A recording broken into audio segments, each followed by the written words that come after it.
News India 27 नव्या पिढीचं नवं माध्यम।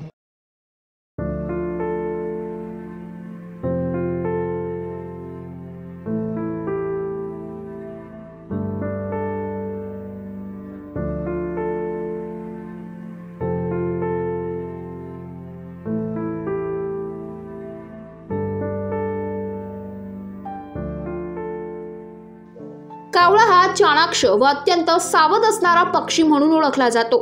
तो सहसा माणसांजवळ येत नाही, परंतु चांदुरीकरांनी एक वेगळाच अनुभव घेतलाय। एका ज्येष्ठ नागरिकाच्या खांद्यावर साधारण अर्धा तास कावळ्याने खोडकरपणा केलाय। चांदुरी गावात सकाळच्या वेळी मित्रांचे गप्पा गोष्टी रंगले।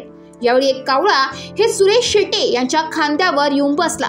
त्यांनी त्याला हुसकवण्याचा प्रयत्न केला, परंतु खोडकर कावळा खांद्यावरच उड्या मारू लागला।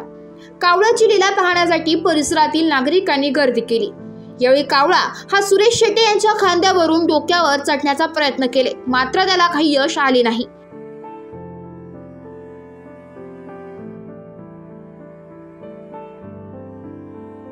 शेटे यांच्या कानाजवळ जाऊन जोरजोरात काव कावचा सूर आळवला।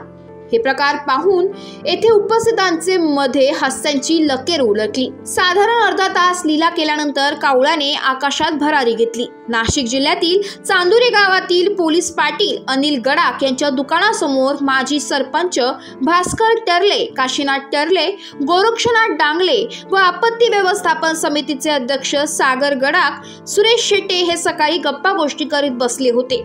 या घटनाक्रमाचे व्हिडिओ व्हायरल होताच त्याविषयीची चर्चा गावात रंगली आहे। News India 27 Marathi, Nashik.